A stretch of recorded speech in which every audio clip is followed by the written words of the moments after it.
ਮਸਕੀਨ ਸਾਹਿਬ ਜੀ ਨੇ ਕਾਨਪੁਰ ਦੇ ਵਿੱਚ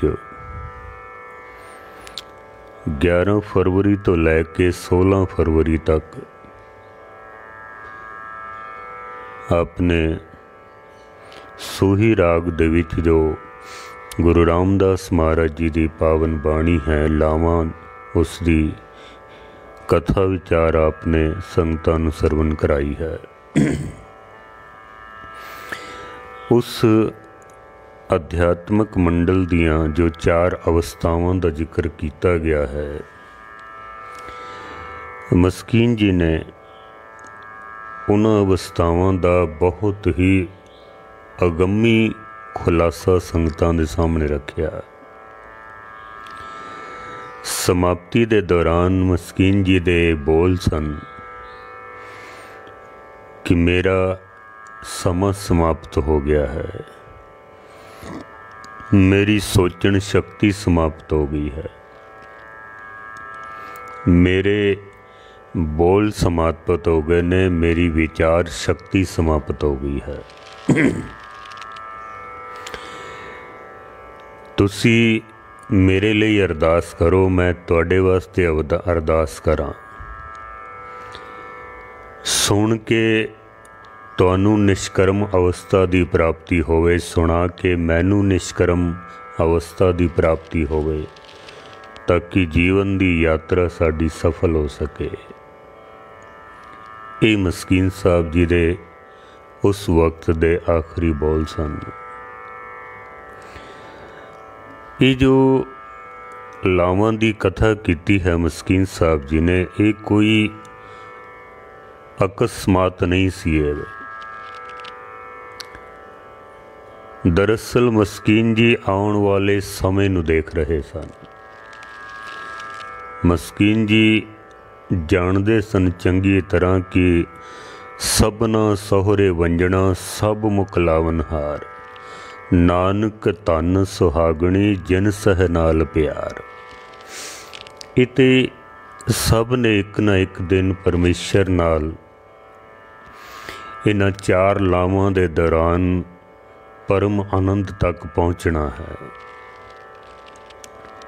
ये कोई अकस्मात नहीं सी कि मस्कीन जी ने लावां दी कथा की है। मस्कीन जी आउण वाला समा देख रहे सन।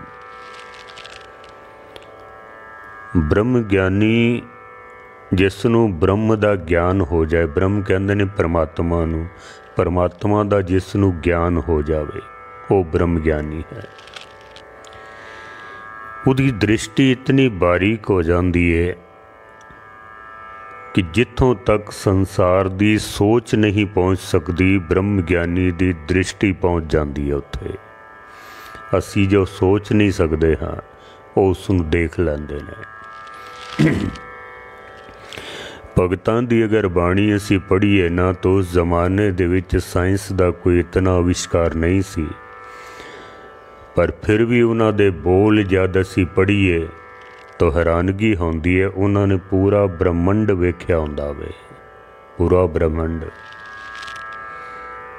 राजस्थान दे भगत ने, भगत पीपा जी, उन्हां दे बोल ने, जो ब्रह्मंडे सोई पिंडे, जो खोजे सो पावे। भगत पीपा जी, जो कुछ ब्रह्मंड दे विच है उही साडे शरीर दे विच है। कितनी बारीक दृष्टि सी उन्हां दी, जो खोजे सो पावे। ये किवें हो सकिया है? जैसे अंधकार दे विच किसी नूं टॉर्च मिल जाए ना, बैटरी मिल जाए, उस बैटरी दी लाइट दे नाल वो अगे भी देख सकता है तो पिछे भी देख सकता है, सज्जे भी देख सकता है, खब्बे भी देख सकता है। टॉर्च होवे सही किसी दे कोल, फिर जितनी टॉर्च दी शक्ति होएगी उतनी दूर तक देख सकेगा। जितनी उसकी लाइट दूर तक जाएगी उतनी दूर तक बंदा देख सकता है। ब्रह्म ज्ञानी सिमरन करन वाले प्रभु नाल जुड़न वाले परम आत्मावां उन्हां नूं शब्द रूपी प्रकाश की जदों प्राप्ति हो जाती है ना, फिर वो पूरे ब्रह्मंड नूं इस तरह वेख लैंदे ने जिवें हथेली दे उत्ते औला पिया होवे। कहावत बोलिया जाता है, जिवें हथेली ते औला पिया होया है, इस तरह देख लैंदे ने। वो अपने जन्म तो अगे भी देख सकते ने, अपने जन्म तो पिछे भी देख लैंदे ने। मांडव ऋषि ने अपने 100 जन्म पिछों तक देख लिया सी, उसने भी मैं कोई पाप नहीं किया 100 जन्म तक। ऐसी दृष्टि की प्राप्ति हो जाती है। ये मस्कीन साहब जी वालों एक संसार नूं संकेत दिता गया सी कि साडी हुण इत्थों जाण दी तैयारी है। ये गल वखरी है कि असी कलयुगी जीव उन्हां दी इस गल नूं समझ नहीं सके, पकड़ नहीं सके। असी साडी पकड़ विच आ भी नहीं सकती है।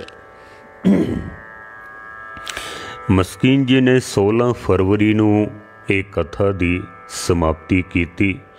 समाप्ति तो उपरंत मस्कीन साहब जी संगतां कोलों विदा हो के कानपुर तो और राजधानी ट्रेन पकड़ के कानपुर तो इटावे वास्ते चल पे हैं। अमरीक सिंह जी अलवर वाले जो उन्हां दे भाणजे हैं वो भी नाल सन। उन्हां दे रागी जत्थे भी नाल सन। सुरिंदर सिंह पटना साहब वाले जो हुण संसार विच नहीं हैं वो भी नाल सन। उन्हां दे बच्चे नाल सन। और नवनीत कौर जी चंडीगढ़ वाले बीबियां दा जत्था भी नाल सी उन्हां दे। तजिंदर सिंह बॉबी जो फुल दी सजावट दी सेवा करते सन वो भी नाल सन।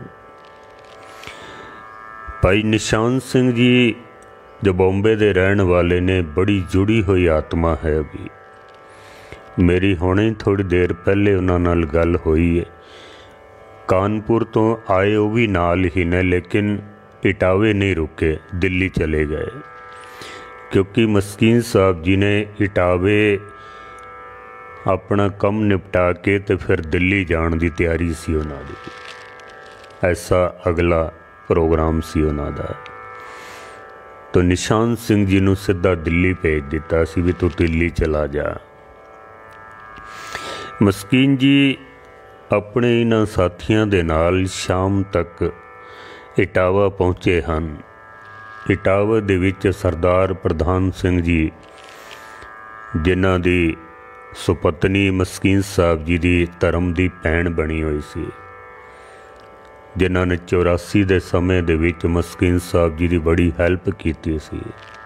मस्कीन जी दी उन्हां दे 4 सुपुत्र ने। सब तो वड्डे अमरजीत सिंह हुण इस दुनिया विच नहीं हन।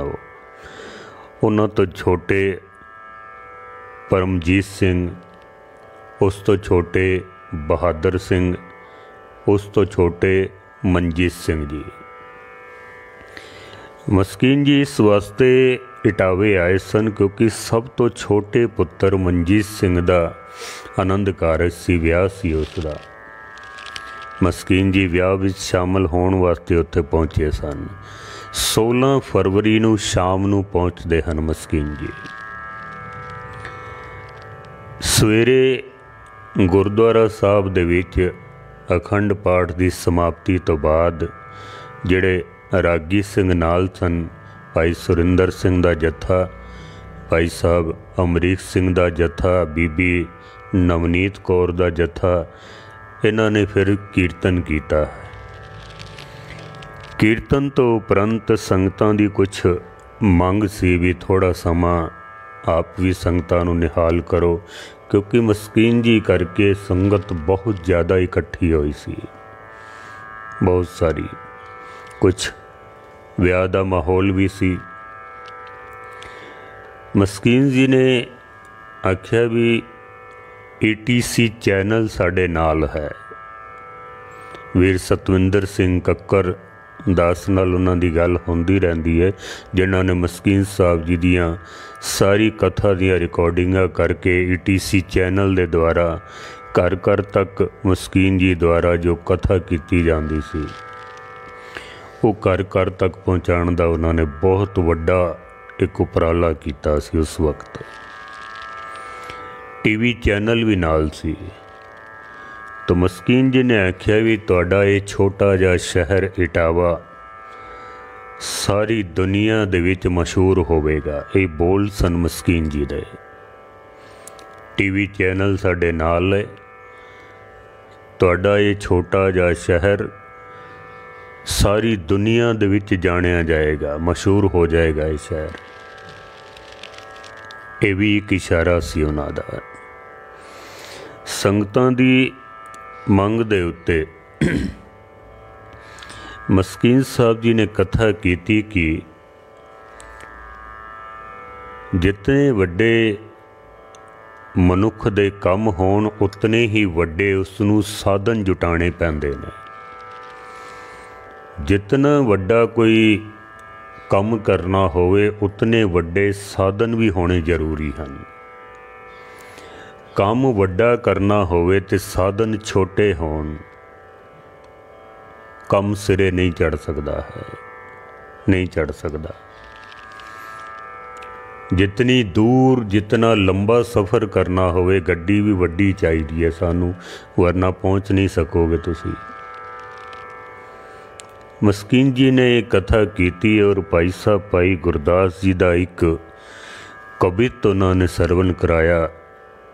मैं ऐसा समझदा कि गुरमत दे नाल, गुरु ग्रंथ साहब जी दे नाल, गुरु नानक सच्चे पातशाह दे नाल, सिक्खी दे नाल कितना मस्कीन साहब जी का प्यार सी। इन्हां आखिरी लफ्ज़ां तो तुसी अंदाज़ा ला सकते हो तुसी कितना प्यार करते सन सिक्खी दे नाल। मस्कीन जी ने कथा की भाई साहब भाई गुरदास जी का एक कवित उन्होंने सरवण कराया भी। गिरत आकाश ते परत पृथ्वी पर जो गहे आसरो पवन कवन है काज है। भाई गुरदास जी का जे कोई बंदा आकाश विचों डिगदा पिया होवे, किसी उच्ची थां तो थल्ले डिगे और वो बचण वास्ते हवा नू पकड़ लवे, हवा नू पकड़े भी मैं बच जावां।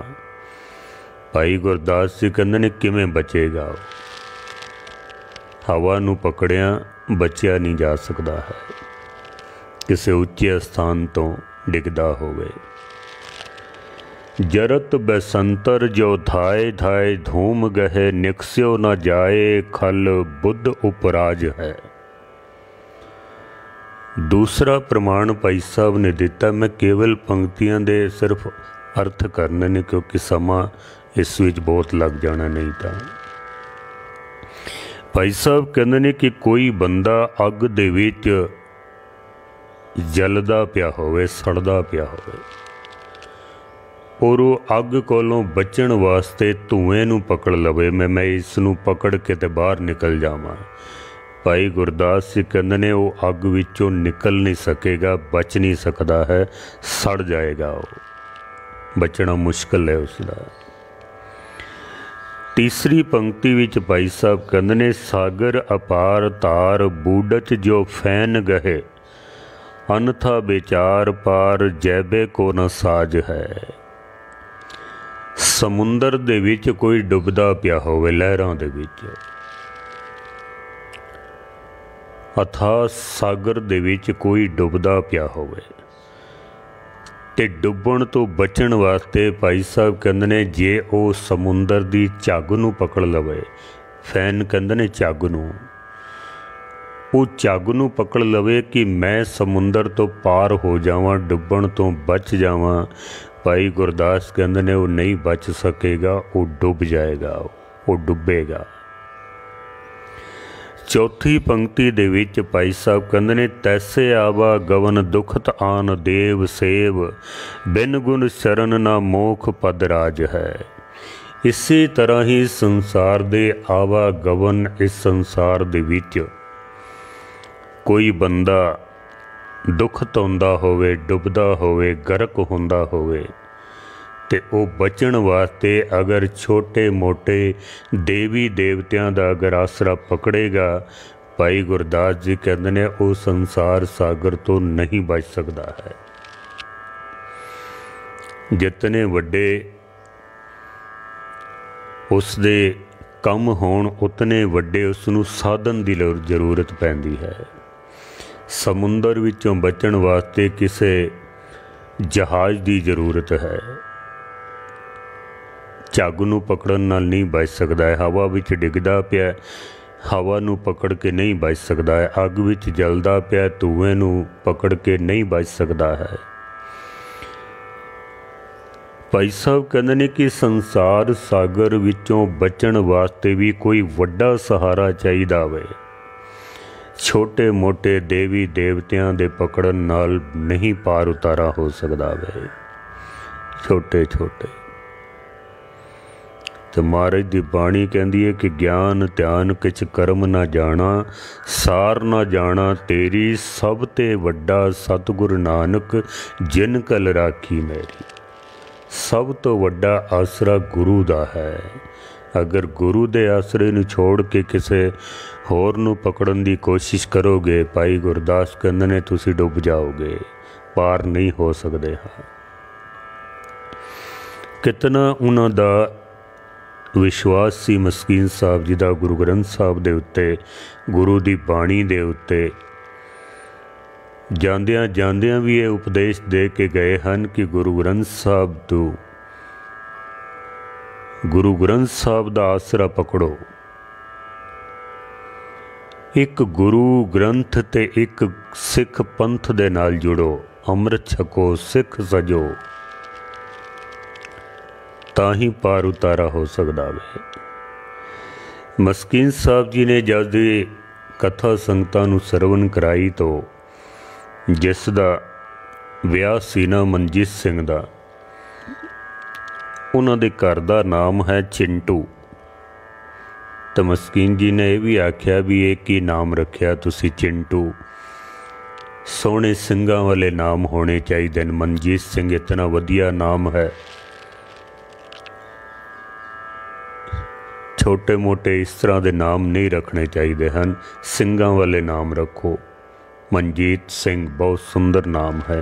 कथा की समाप्ति तो बाद फिर मस्कीन साहब जी ने परिवार वास्ते अरदास की, सारी संगत वास्ते अरदास की। गुरु ग्रंथ साहब जी महाराज साडा आसरा बनन, परिवार का आसरा बनन, हर सिख का आसरा बनन, ताकि संसार सागर तो असी पार हो सकीए। ये मस्कीन साहब जी की 17 तरीक नूं सवेर दी फिर संगतां दी मंग दे उपर आखिरी कथा सी उन्हां दी। जांदियां जांदियां भी गुरु ग्रंथ साहब दे नाल जोड़ के गए हैं सानू।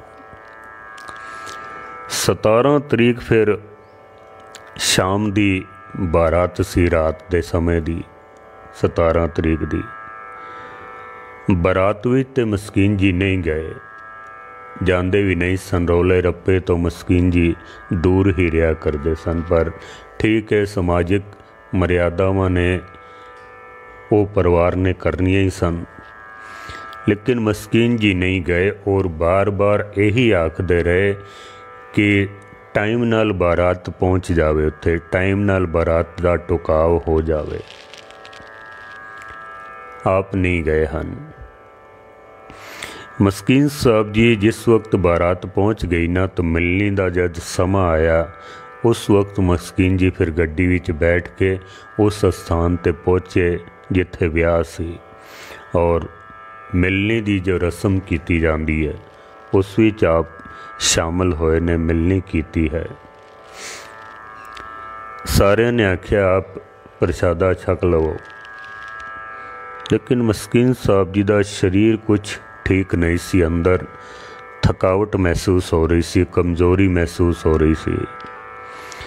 मस्कीन जी ने प्रसादा तो नहीं छकिया, हल्का फुल्का कुछ नाश्ता लैके यही समझ लो भी एक मर्यादा पूरी करके भी मैं कुछ छक लिया वे। अमरीक सिंह नूं आख्या भी मैनू फिर कमरे विच छोड़ दे तू, और वो वापस आ गए ने कमरे विच। उधर विआह दा जो फंक्शन सी वो रात चलदा रहा, जो भी उत्थे होना सी उन्होंने विआह दे सारे कार्यक्रम अपने कीते ने। मस्कीन जी अपने कमरे विच ने, जद उस स्थान तो वेले हो के फिर अमरीक सिंह जी आए, नाल सुरिंदर सिंह जी दे 2 बच्चे सन, नाल 2 बेटे सन उन्होंने। उन्होंने आख्या भी तुसी महापुरुषों की थोड़ी सेवा करो। उन्होंने थोड़ी लत्तां कुटियां, पुछया कुछ दूध चाह वगैरह कुछ चाहिए वे। उन्होंने इनकार कर दिता, आख्या कुछ नहीं चाहिए। अमरीक सिंह जी कहन लगे मैं तुहाडे कोल ही इत्थे सौ जाना वा। मस्कीन जी कहन लगे नहीं, एक तो कमरा बड़ा छोटा है, दूसरा ये सारे परिवार वाले अपने विआह विच लगे हुए ने, तू जा जिथे रागी सिंह ठहरे ने ना, तू भी उत्थे सौ जा ते इन्हां दा ख्याल रखी, कोई इन्हां नूं परेशानी ना होवे, कोई तकलीफ ना होवे। इत्थों ही अंदाज़ा ला लो भी कितना रागी प्रचारकों का ख्याल रखते सन मस्कीन जी। आख्या नहीं तू उत्थे जाके उन्हां दे कोल ही सौ ते उन्हां दा ख्याल भी रखी नाल। अमरीक सिंह जी नूं भी उत्थों भेज दिता, उन्हां बच्चियां नूं भी भेज दिता। मस्कीन जी इकल्ले ही अपने कमरे दे विच रात सुते ने। रोज़ाना की तरह आप अमृत वेले उठे हैं। भावें शरीर दे विच अजे बहुत थकावट महसूस हो रही सी, कमजोरी बहुत सी, पर फिर भी उन्होंने नितनेम कदी गवाया नहीं है। उठ के उन्होंने इशनान किया, इशनान करके फिर चाह पीती, क्योंकि उत्थे कमरे दे कोल ही रसोई भी बनी हुई है, एक साजो समान उत्थे रखा होया सी।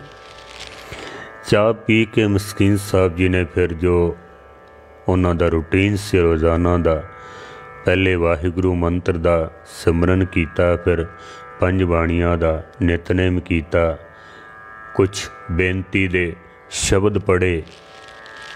पर जू समा बीत रहा सी ना, मस्कीन जी दे शरीर नूं तकलीफ होर वधदी जा रही सी, क्योंकि अंदर जो परेशानी सी वो वधदी जा रही है मस्कीन जी। लेकिन अपने सुभाव के मुताबिक मस्कीन साहब जी बहुत बार अपना दुख किसी नूं दस्या नहीं सन करदे हो, और ये तो अमृत वेले का समा सी। सोचते सन बई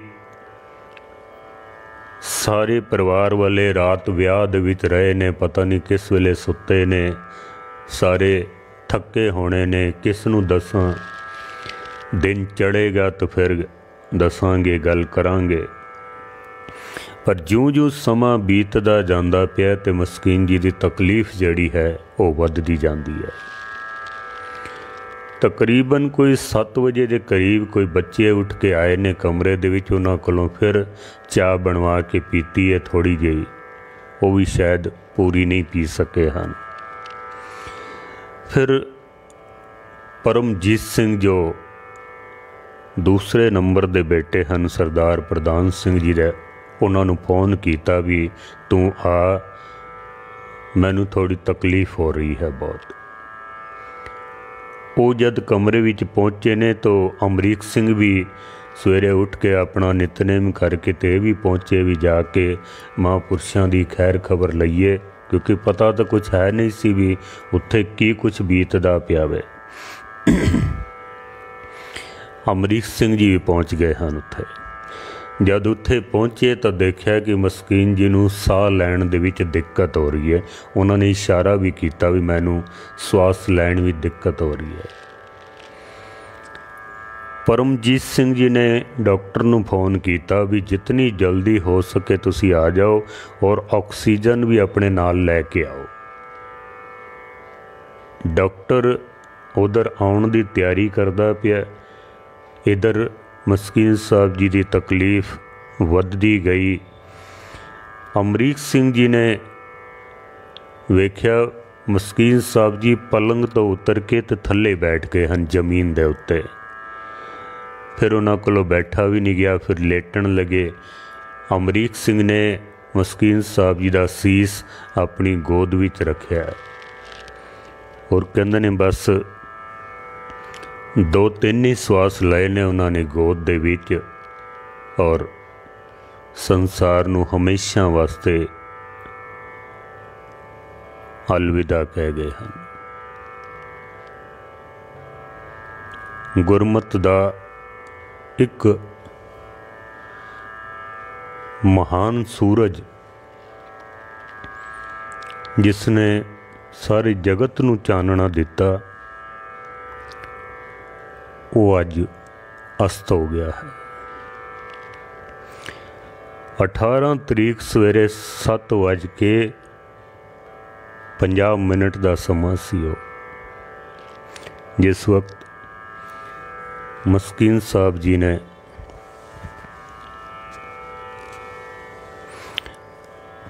ਆਖਰੀ ਸਵਾਸ ਲਏ ਹਨ। ਉਹਨਾਂ ਨੇ 7:50 ਦਾ ਸਮਾਂ ਸੀ। ਡਾਕਟਰ ਵੀ ਪਹੁੰਚਿਆ, ਉਹਨੇ ਪੁਸ਼ ਕਰਨ ਦੀ ਕੋਸ਼ਿਸ਼ ਕੀਤੀ, ਹੋਰ ਜੋ ਕੁਝ ਉਹ ਕਰ ਸਕਦਾ ਸੀ ਉਹਨੇ ਕੋਸ਼ਿਸ਼ ਕੀਤੀ ਹੈ, ਪਰ ਜੋ ਪਾਣਾ ਵਰਤ ਚੁੱਕਾ ਸੀ ਉਹ ਵਾਪਸ ਨਹੀਂ ਹੋ ਸਕਦਾ ਸੀ। ਉਸ ਵਿੱਚ ਕੁਝ ਕੀਤਾ ਨਹੀਂ ਜਾ ਸਕਦਾ ਸੀ। ਬੜੀ ਉਹਨਾਂ ਨੇ ਕੋਸ਼ਿਸ਼ ਕੀਤੀ, ਪਰ गुरबाणी का फरमान है कि सूरज किरण मिले जल का जल हुआ राम, ज्योति जोत रली संपूर्ण थिया राम। जोत दे विच जद जोत रल जाए तो फिर उसनू कढ़ना वापस बुलाना ये नामुमकिन है। फिर जिवें पानी दे विच पानी मिल जाए, उस पानी नू फिर वापस नहीं कढ़िया जा सकता है। जिहड़ी आत्मा परमात्मा विच मिल जावे उन्हूं वापस कढ़ना बड़ा औखा काम है। ये तो हुण इंज कह लो कि मस्कीन साहब जी का जो सारी जिंदगी का सफ़र सी, कुछ तकलीफ़ां भरिया, कुछ परम आनंद नाल सजिया होया, संगतां दी सेवा का आनंद, शब्द का आनंद, उन्हां दी जो जीवन यात्रा सी वो सफल भई सफल यात्रा, आवन जान रहे मिले साधा। एक जीवन यात्रा उन्हां दी समाप्त हो गई। गुरु नानक सच्चे पातशाह जी का फरमान है कि जोर ना जीवन मरण न जोर। बंदे दा ना जीवन दे उत्ते जन्म दे उत्ते कोई जोर है ते ना मरण दे उत्ते जोर है। ये दो चीज़ां परमात्मा ने अपने वस विच रखियां हुईयां ने और प्रभु दे भगत जिहड़े ने वो इसनूं खिड़े मत्थे कबूल करते हैं, प्रवान करते हैं। क्योंकि जिस मरने ते जग डरे, मेरे मन आनंद, मरने ही ते पाइए पूर्ण परमानंद। जैसे लावां होंदियां न, लावां तो बाद फिर बच्ची दा एक पासे विछोड़ा होंदा है ते एक पासे मिलाप होंदा वे। पेके घर तो विछोड़ा ते सहुरे घर दे विच मिलाप होंदा वे। भावें संसार वालों मस्कीन जी दा विछोड़ा सी, पर इतना जो उन्होंने जिंदगी का सफ़र किया सी, दूजे पासे परमेश्वर नाल उन्हां दा मिलाप भी तो सी ना उन्हां दा। जद पाना वापर गया है, मस्कीन जी अक्सर कथा करते सन जदों मौत दी, तो बड़े चाअ नाल कथा करते सन कि मौत से भला किसकी यारी है, आज उनकी तो कल अपनी बारी है। अपने वाली इशारा करते सन वो, भाई एक ना एक दिन मैं भी तो संसार तो जाना ही है ना। बड़े सोहने ढंग नाल संगतां नूं समझाते सन। जद संसार तो मस्कीन साहब जी गए हैं कोई भी परिवार का मैंबर उन्हां दे कोल नहीं सी, ना कोई उन्हां दा पुत्र, ना कोई उन्हां दियां जो सुपुत्रियां हन, ना कोई पोतरा पोतरी, कोई भी कोल नहीं सी। जैसे माता पिता संसार तो गए, मस्कीन जी कोल नहीं सन, इधर मस्कीन जी जाते ने तो उन्हां दे कोल उन्हां दे कोई बच्चे नहीं सन। केवल अमरीक सिंह जी या प्रधान सिंह जी का परिवार सी बस। जिस वक्त चलाना कर गए, फिर खबर फैली लोगों दे विच, एक दूजे नूं फोन कीते, ATC TV वालियां दा फोन आया तो अमरीक सिंह जी ने उन्होंने बड़ी मुश्किल दे नाल, क्योंकि उन्हां दे बोल भी निकलते नहीं सन, इतना वड्डा हादसा हो गया वे, बोल नहीं सन निकलते, पर उन्होंने दसिया कि मस्कीन जी हुण इस संसार विच नहीं हन। उन्होंने फिर जदों अमृत वेले मस्कीन जी की कथा आंदी सी TV दे उत्ते, उन्होंने कथा तो बाद फिर थल्ले एक पट्टी चला दी, जिस विच उन्होंने ये दसिया कि मस्कीन साहब जी हुण सानू सदीवी विछोड़ा दे गए हैं। श्री हरमंदर साहब तो भी रागी सिंघां ने फिर बैरागमई शब्द पढ़ने शुरू कर दिते सन। इंज समझ लो कि मिनटां दे विच ही पूरी दुनिया दे विच खबर फैल चुकी सी, क्योंकि मस्कीन जी की कथा हर सिख दी सवेर की खुराक बन चुकी सी। सारे सुनते सन TV दे उत्ते कथा, सारियां ने पढ़िया, एक ने दूजे नूं दसिया, दूजे ने तीजे नूं दसिया। इस तरह करदियां करदियां जिथे भी कोई सिख बैठा होया ना, मस्कीन साहब जी दे इस पाने की खबर हर सिख दे कोल पहुँच गई है, हर सिख दे कोल। और हर बंदा ये सोचता सी भी शायद मेरा सब तो ज़्यादा नुकसान हो गया है, हर सिख ये सोचता सी। जिहड़े उन्होंने प्यार करन वाले सन वो तो इस तरह सोचते ही सन, जिहड़े कदी मस्कीन जी नूं मिले ही नहीं हैं वो भी इतने गमगीन होए, इंज लगदा सी जिवें कोई सब तो प्यारा, कोई मेरा ही कोई करीबी संसार छोड़ के चला गया है। हर एक दी अखां दे विच हंझू सन, हर एक दे। जब देख लिया कि हुण बाणा वापर चुका है, साधन कोई है नहीं सी भी किस तरह लैके चलीए, तो परमजीत सिंह ने हॉस्पिटल में फोन किया होया सी, एंबूलेंस बुलाई सी उन्होंने।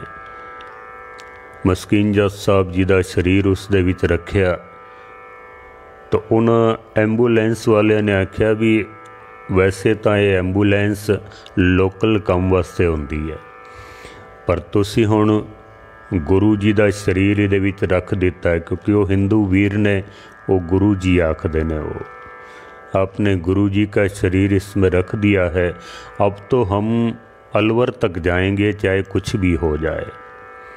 वैसे ये लोकल काम के लिए होती है। उन्हां दी भी देखो इतनी श्रद्धा सी उन्हां दी, हालांकि वो कभी मिले नहीं हैं, पर उन्हां दी श्रद्धा इतनी जाग पई। बाबा प्रीतम सिंह जी ने नाल गल कीती भी साडे कोल एसी गड्डियां नहीं हैं ते सफ़र लंबा है, कानपुर तो लैके थे अलवर तक दा किवें करांगे। बाबा प्रीतम सिंह जी ने आख्या कोई नहीं, तुहाडे कोल जिहड़ी गड्डी है तुसी लैके इत्थे गुरु का ताल पहुँचो, बाकी सारा इंतजाम असी कर लेना है। बाबा प्रीतम सिंह जी ने आस पास फोन जद किया तो कहंदे ने इतनियां संगतां पहुंचियां, हज़ारां दी गिणती दे विच, बहुत वड्डी जगह है पर उत्थे भी पैर रखण नूं जगह नहीं सी, इतनी संगत उत्थे पहुंच गई। तो बाबा प्रीतम सिंह जी ने बाबा निरंजन सिंह जी मस्कीन साहब जी दे पवित्र शरीर नूं श्री गुरु तेग बहादुर साहब महाराज दे चरनां दे विच उत्थे मत्था टिकाया और उन्होंने एक गड्डी तैयार की हुई सी। उस गड्डी दे अगे निशान साहब ला के सोहनी गड्डी फुल्लां दे नाल सजा के उन्होंने इतने समय दे विच उन्होंने सारा कुछ कर दिखाया।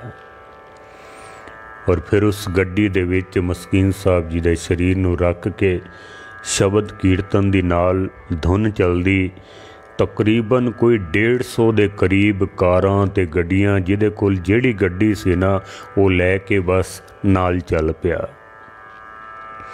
जिवें कोई बहुत वड्डा कोई नगर कीर्तन निकलदा है। अलवर दे विच भी जद परिवार नूं खबर मिली, परिवार वालियां नूं बहुत वड्डा दुख लगा। वो भी मस्कीन साहब जी नूं लैण वास्ते जद उत्थों चले ने तकरीबन कोई 100 गड्डियां अलवर तो चलियां हैं।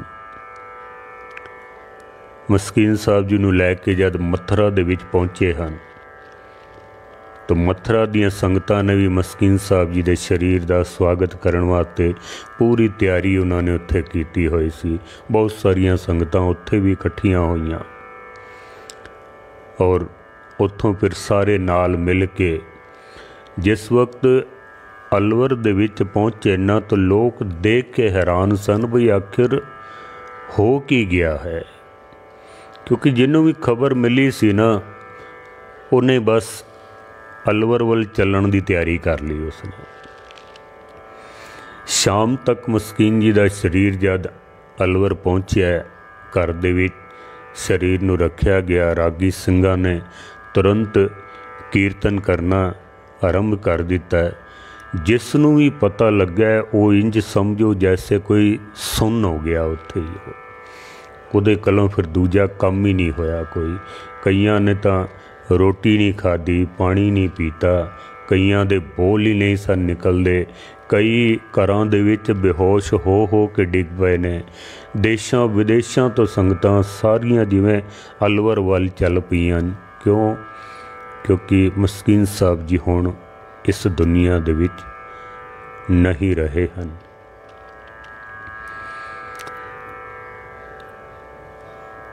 मस्कीन साहब जी संसार तो गए, हर बंदे नूं दुख सी इस गल दा, लेकिन मस्कीन साहब जी वास्ते तो ये खुशी दा दिन सी ना, उन्हां वास्ते तो उन्हां दा ते अगे मिलाप दा दिन सी। बड़ियां सुंदर पंक्तियां ने एक शायर दियां, कहंदा जब हम आए जगत में जग हसे हम रोए, ऐसी करनी कर चलो हम हंसे जग रोए। ऐसी करनी करके जाओ कि सारा जगत रोंदा रवे। जदों असीं संसार ते आउणे आ सारा संसार खुशी मनांदा है, जिहदा जन्म होंदा है उह रोंदा ही है ना। पर ऐसी करनी कर चलो हम हसे जग रोए। जिन्हां ने जीवन सफल किया वो हसद्यां हसद्यां संसार तो गए हैं, बाकी पीछे दुनिया नूं एक विछोड़ा दे के गए हैं। महाराज सच्चे पातशाह जी कृपा करन। बाकी विचार कल आप जी दे सन्मुख रखण दी निमाणी कोशिश करांगे। हुण इतने शब्द प्रवान करना। वाहिगुरू जी का खालसा, वाहिगुरू।